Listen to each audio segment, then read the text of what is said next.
Yes, this is a lovely, interesting space that we're in. It's don't look at the floor, though.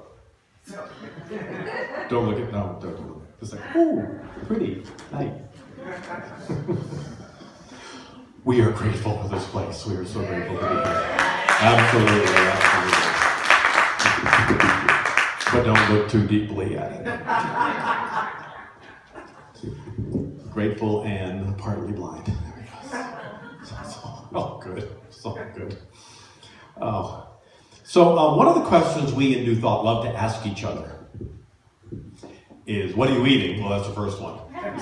The second one is, how did you get on your spiritual path? How did it happen for you? What prompted you to go on your spiritual journey? If you've ever been on a retreat with me, you know that we have small prayer groups, and the icebreaker is, what's your name, where are you from, and how did I find this place? How did I find my spiritual path? When I worked in the Silent Unity telephone prayer ministry for a few years at Unity Village, people would often tell us on the phone how it came about. We love to tell each other how it happens that I found this wonderful thing. One of the stories we heard was one man decades ago was taking an elevator to the roof of a skyscraper. I think it was here in New York. He was going to throw himself off the roof. He was so despondent about nothing in his life working. In the elevator, he looked at the floor, and there was a Daily Word magazine. Daily Word is the Unity prayer magazine. It's a tiny little magazine if you've never seen it. So he picked the magazine up, and he read something to the effect, it was already open. It says, don't give up. With God in charge, things will be better. It was like, oh, it was written just for me.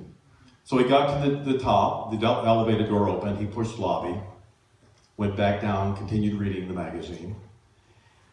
And he decided to give life another chance. And apparently began subscribing to Daily Word. It was really resonated for him. It was a message just for him. There was a woman who was also contemplating suicide, and as she was thinking about how to do it, it was very windy out, a wind came up, and it blew this thing into her chest, and she looked, it was the Daily Word. And it was open to a prayer that said, have faith. She too changed her mind. You ever hear of the old cosmic 2x4? Apparently getting slapped with a spiritual magazine is kind of somewhat the same. But the universe has many ways of revealing our truth to us, not just random Daily Word stalking and attacking us. I was recently sharing with somebody how I got on the spiritual path myself. And I was thinking that the last time I shared any of this on a Sunday morning was around 10 or 12 years ago, or maybe even longer. And there are a number of people here today who have not heard my story. If you've been around for a while, you have. I've shared a little bit here and there about it, but thankfully my story doesn't involve suicide or Daily Words. Anyway, but it's still fairly dramatic in its own way. As I start a little bit at the beginning. I was born and raised in the North Shore of Boston, in a town called Lynn. It was known as a shoe factory at that time. Now it's known for marshmallow fluff. And that's the only thing Lynn is known for anymore, marshmallow fluff. Dad was a lapsed Catholic and Mom was a nominal Episcopalian. So on Sunday morning, they would send me and my brother to the Baptist church because it was around the corner. Go get Sunday school, go get religion. And we were the only ones who did. It was the Essex Street Baptist Church, and the minister, Reverend Stephen Flint, was young. They had just hired him, and his wife was in charge of the youth group. And he saw something in me, and so for 3 years, I did the sermon on Youth Sunday. I remember the first one I did was on Jesus Christ Superstar, which went over so well in the Baptist church. And the next year, I did Sex and the American Teenager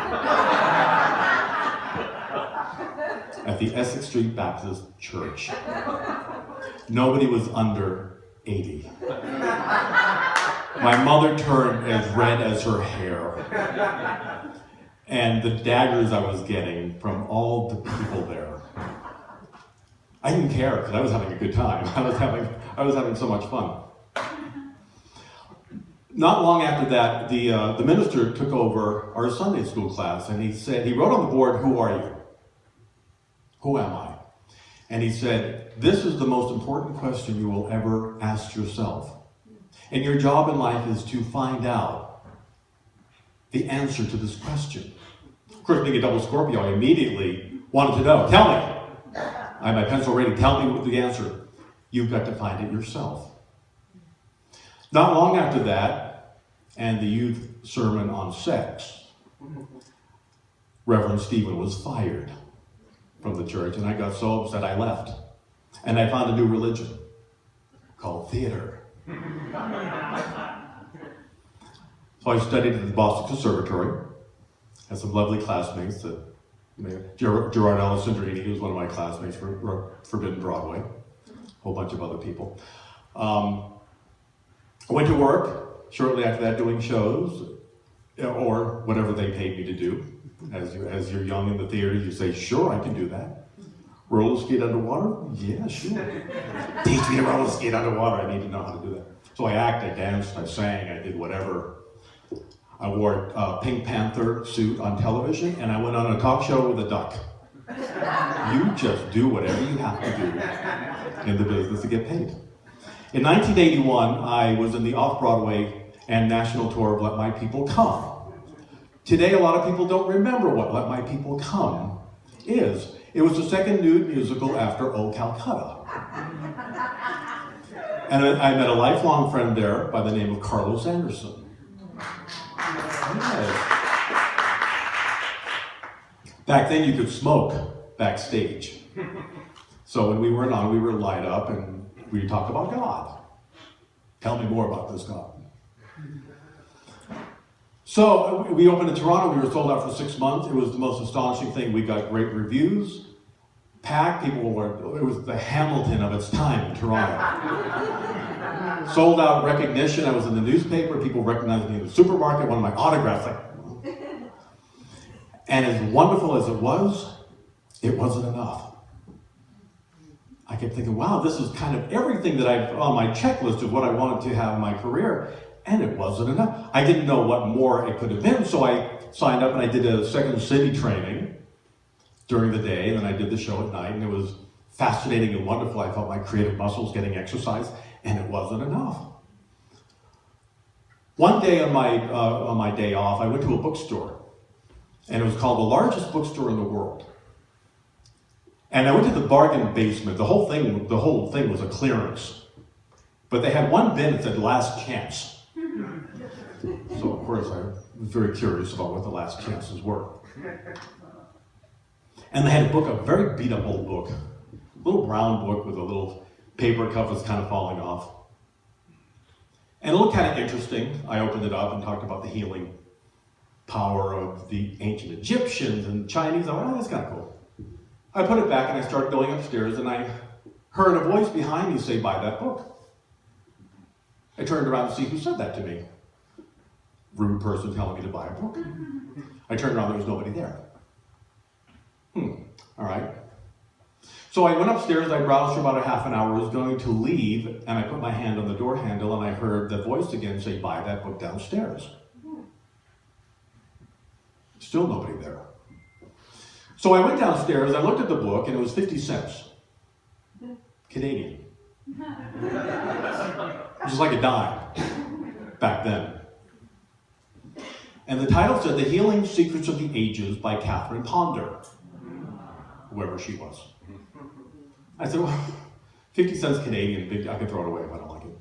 So I got home, and later that evening, I picked the book up, opened the cover, it said, Healing Secrets of the Ages, Catherine Ponder, Unity School of Christianity. Shit.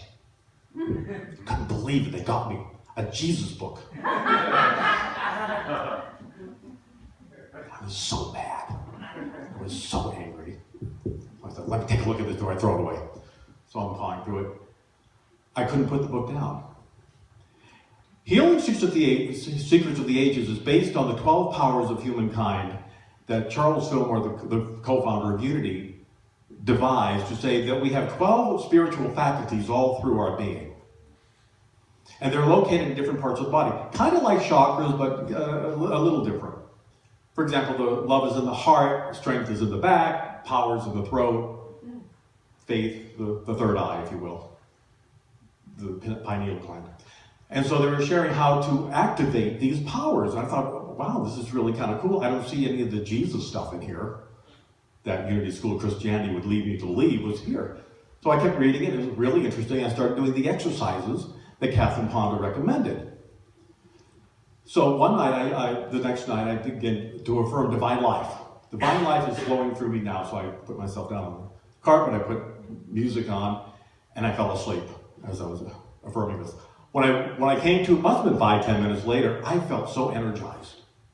It was like, wow, this stuff works.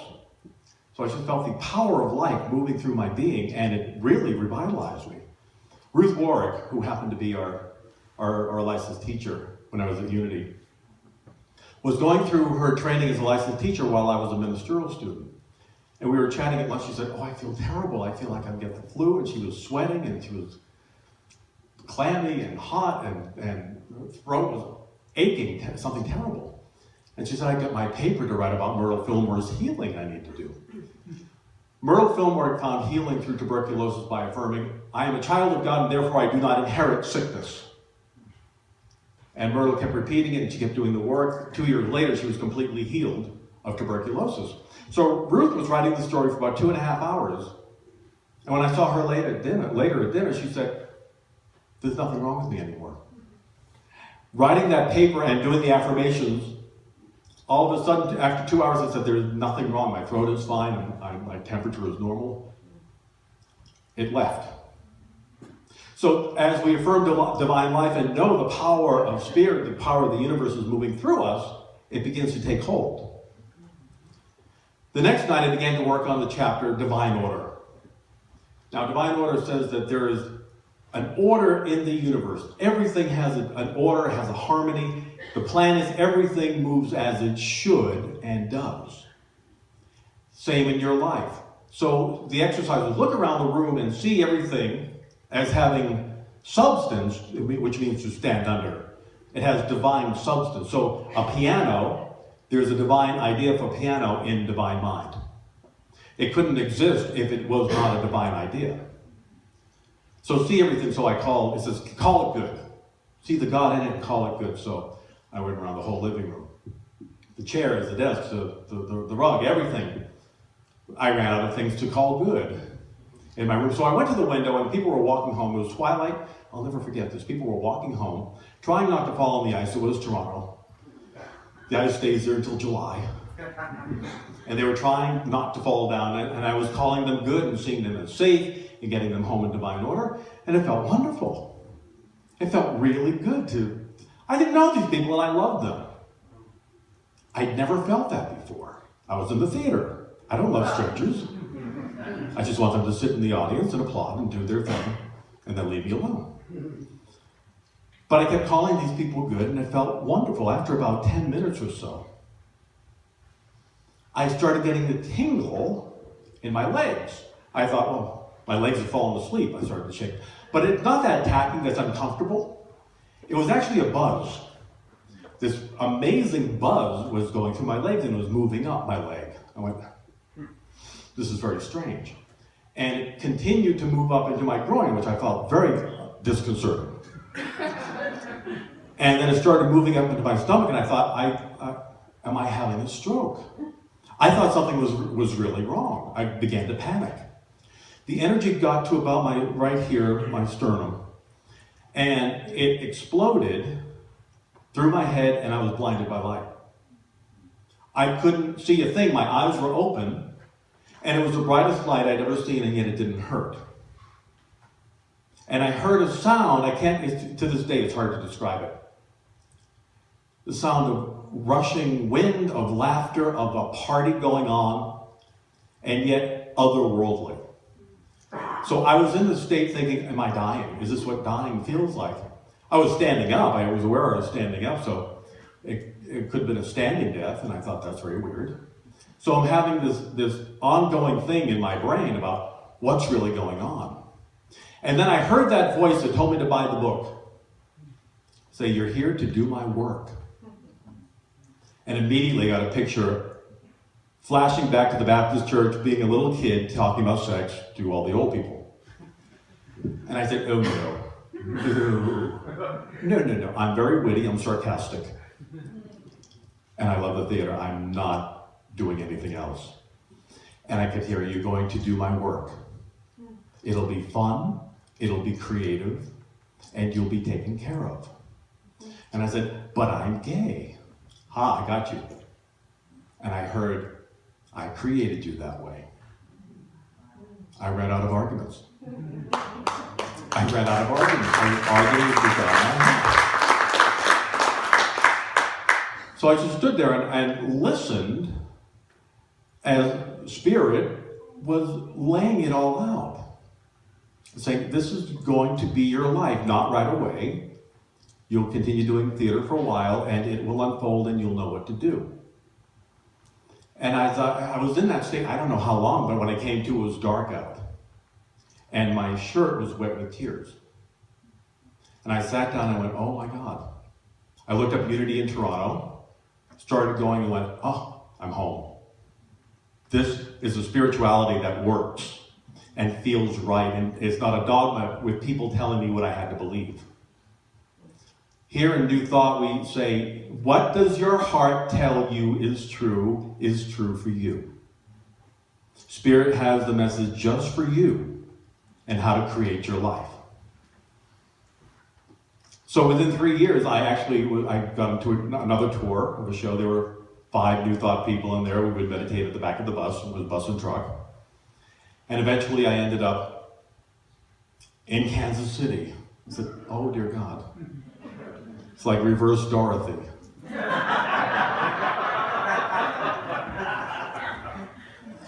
So I started working in the prayer room. I began taking classes I needed to apply to ministerial school.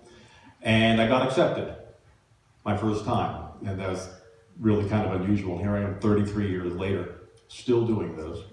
And still pretty amazed that I'm actually up here doing what I'm doing.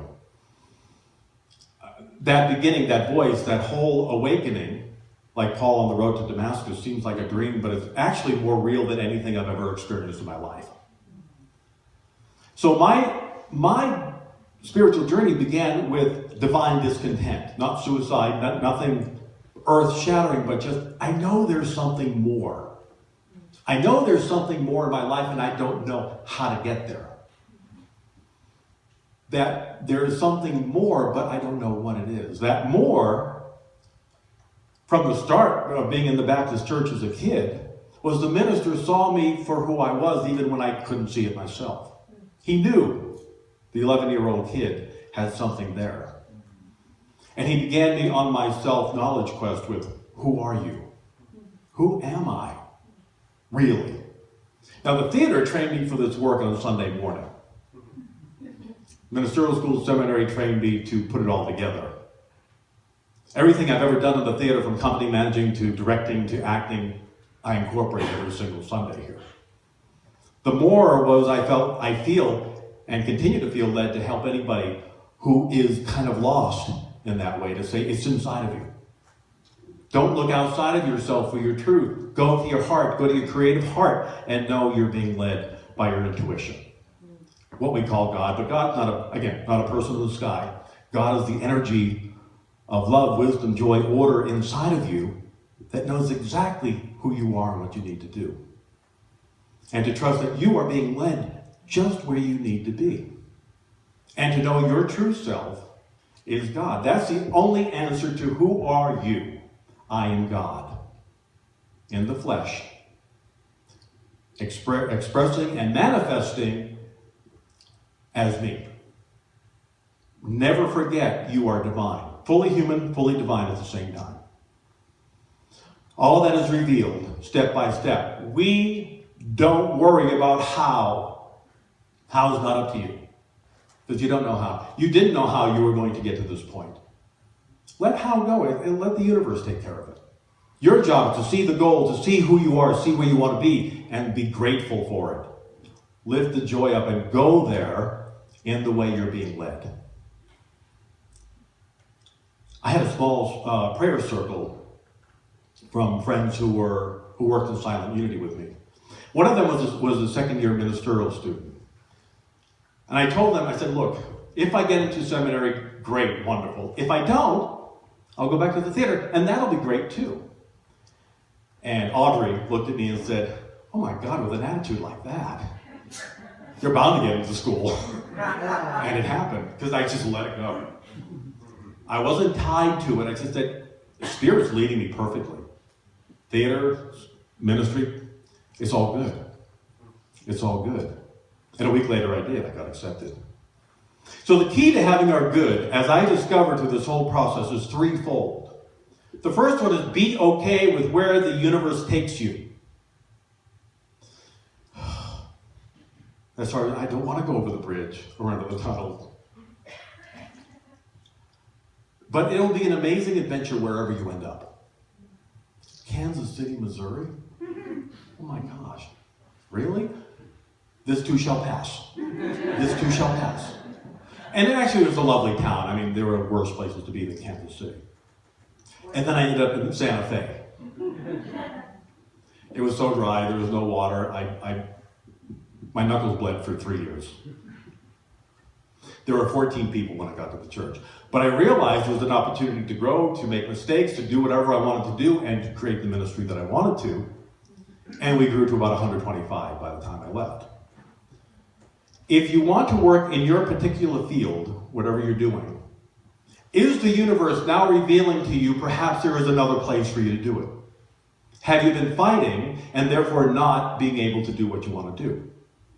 Just open yourself up, let go, and listen to your heart. Let God do her stuff through you, and it'll work. Guaranteed. So number one is go where you're led.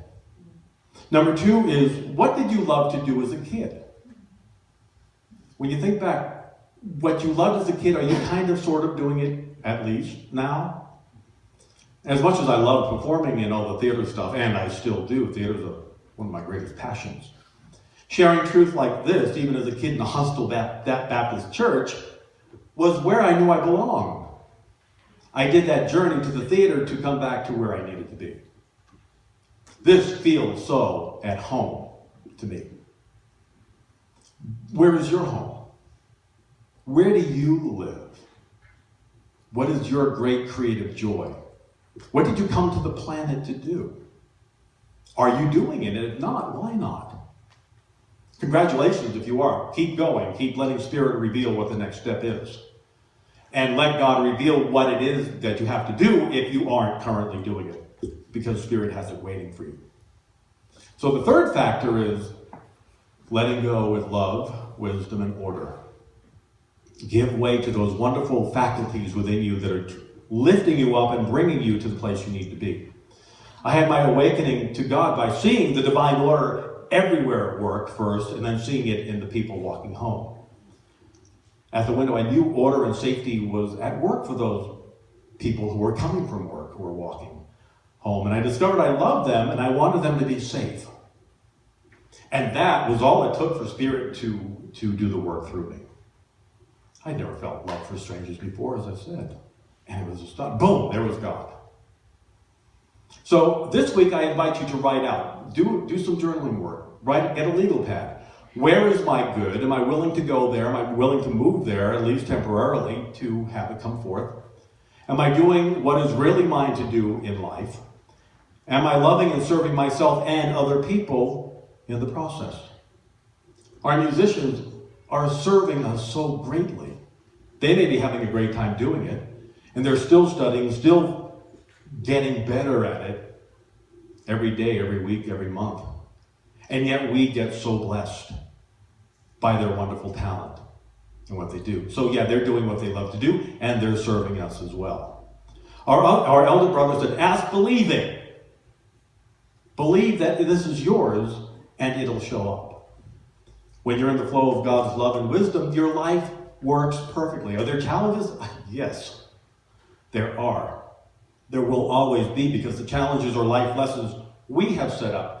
Nobody's hitting me with a cosmic 2x4 or a magazine. I'm doing it to myself. I'm doing it to wake myself up. That's what I'm here to do. Wake up, wake up, wake up. We need to wake up. and know that life is waiting for us to fully embrace. For me, 2015 and part of 2016 has been challenging, one of the most challenging years of my life. But I know God's here. I know Spirit is revealing to me what to do and how to do it every step of the way. We know God's got this.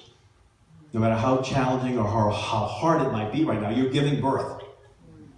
You're giving birth to a wonderful idea, and the longer the pregnancy, the bigger the baby. I just made that up. Giving birth to a 23-year-old. Oh, good. Go do the windows. I'm tired. But know that God's not done with you yet. The universe has so much waiting for you if you simply say yes to it and let it take you. Take a breath. Breathe out.